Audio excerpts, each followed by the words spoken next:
Hello lovely viewers, welcome back to my channel. ಹೊರಗಡೆ crispy, ಒಳಗಡೆ soft and cheesy. ಈ broccoli cheesy bites ಮಕ್ಕಳಿಂದ ಹಿಡಿದು ದೊಡ್ಡವ್ರ ತನಕನೂ ತುಂಬಾ ಇಷ್ಟಪಟ್ಟು ತಿನ್ನೋಂಥ ಸ್ನ್ಯಾಕ್ಸ್ ಆಗಿರುತ್ತೆ. ಸೊ ತಡ ಮಾಡ್ದಲೇ ರೆಸಿಪಿನ ಶುರು ಮಾಡೋಣ. ಫಸ್ಟ್ ಸ್ಟೆಪ್ ಬಂದ್ಬಿಟ್ಟು ಉಪ್ಪಿನ ನೀರಲ್ಲಿ ನೆನೆಸಿರೋಂಥ ಬ್ರೊಕೋಲಿನ ಒಂದು ಬೌಲಲ್ಲಿ ಗ್ರೇಟರ್ ಸಹಾಯದಿಂದ ಈ ರೀತಿ ಗ್ರೇಟ್ ಮಾಡಿಟ್ಕೊತಾ ಇದ್ದೀನಿ. ಇದಕ್ಕೆ ಬೇಯಿಸಿರೋಂತಹ ಆಲೂಗೆಡ್ಡೆ, chilli flakes, ಆರಿಗ್ಯಾನೋ, black pepper powder, ಹಾಗೆ ರುಚಿಗೆ ತಕ್ಕಷ್ಟು ಉಪ್ಪು, ಇದಿಷ್ಟನ್ನು ಹಾಕಿಬಿಟ್ಟು ಚೆನ್ನಾಗಿ ರೀತಿ ಮಿಕ್ಸ್ ಮಾಡ್ಕೊಳ್ಳೋಣ. ಬೇಯಿಸಿರೋ ಆಲೂಗೆಡ್ಡೆ ಹಾಕಿರೋದ್ರಿಂದ ಸ್ವಲ್ಪ ಸ್ಟಿಕ್ಕಿ ಅನಿಸುತ್ತೆ.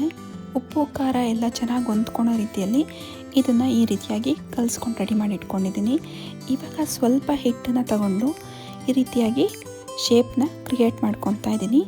ಮಧ್ಯದಲ್ಲಿ ನಾನು ಚೀಸ್ನ ಹಾಕ್ತಾಯಿದ್ದೀನಿ. ಎಡ್ಜಸ್ನೆಲ್ಲ ಈ ರೀತಿಯಾಗಿ ಫಿಲ್ ಮಾಡಿಕೊಂಡು ರೌಂಡ್ ಶೇಪ್ ಮಾಡ್ಕೊಳ್ಳೋಣ. ಸೊ ಇದಿವಾಗ ರೆಡಿಯಾಗಿದೆ. ಇದೇ ರೀತಿ ನಾನು ಎಲ್ಲ ಉಂಡೆಗಳನ್ನು ರೆಡಿ ಮಾಡಿ ಇಟ್ಕೊಂಡಿದ್ದೀನಿ. ಇವಾಗ 1 ಕಪ್ ಹಾಲಿಗೆ 1 ಟೇಬಲ್ ಸ್ಪೂನಷ್ಟು ಕಾರ್ನ್ಫ್ಲೋರ್ನ ಹಾಕಿ ಮಿಶ್ರಣನ ರೆಡಿ ಮಾಡಿ ಇಟ್ಕೊಂಡಿದ್ದೀನಿ. ನಾವು ರೆಡಿ ಮಾಡಿ ಇಟ್ಕೊಂಡಿರೋವಂಥ ಉಂಡೆನ ಈ ಮಿಶ್ರಣದಲ್ಲಿ ಅದ್ಬಿಟ್ಟು ನಂತರ ಇದನ್ನು ಬ್ರೆಡ್ ಕ್ರಮ್ಸ್ ಇರುವಂತಹ ಪ್ಲೇಟಿಗೆ ಹಾಕ್ಕೊಂಡು ಈ ರೀತಿಯಾಗಿ ರೋಲ್ ಮಾಡ್ಕೊತಾ ಇದ್ದೀನಿ. ಬ್ರೆಡ್ ಕ್ರಮ್ಸ್ ಎಲ್ಲ ಚೆನ್ನಾಗಿ ಉಂಡೆಗೆ ಹಿಡಿಬೇಕು, ಆ ರೀತಿಯಾಗಿ ರೋಲ್ ಮಾಡ್ಕೋಬೇಕಾಗತ್ತೆ. ಸೊ ಇವಾಗ ರೆಡಿ ಇದೆ. ಇದೇ ರೀತಿ ನಾನು ಎಲ್ಲ ಉಂಡೆಗಳನ್ನು ರೆಡಿ ಮಾಡಿ ಬೇಕಿಂಗ್ ಟ್ರೇ ಮೇಲೆ ಇಟ್ಕೊತಾ ಇದ್ದೀನಿ.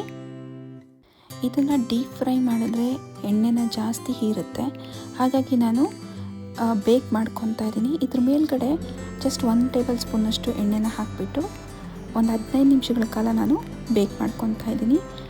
ಓವನ್ ಇಲ್ಲ ಅನ್ನೋರು ಒಂದು ಪ್ಯಾನ್ಗೆ 3 ರಿಂದ 4 ಟೇಬಲ್ ಸ್ಪೂನ್ ಎಣ್ಣೆನ ಹಾಕ್ಕೊಂಡು ರೆಡಿ ಮಾಡಿ ಇಟ್ಕೊಂಡಿರೋ ಉಂಡೆಗಳನ್ನ ಶಾಲೋ ಫ್ರೈ ಮಾಡ್ಕೋಬೋದು.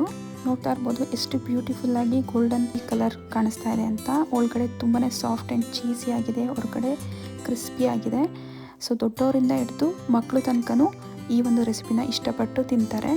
ಸೊ ನೀವು ನಿಮ್ಮ ಮನೆಗಳಲ್ಲಿ ಈ ರೆಸಿಪಿನ ಟ್ರೈ ಮಾಡಿ ಹೇಗೆ ಬಂತು ಅಂತ ನನಗೆ ಕಾಮೆಂಟ್ ಮೂಲಕ ತಿಳಿಸಿ. ಮತ್ತೊಂದು ರೆಸಿಪಿ ಜೊತೆ ನಾನು ನಿಮ್ಮನ್ನು ಮತ್ತೆ ಭೇಟಿ ಆಗ್ತೀನಿ. Until then take care, bye ಬಾಯ್.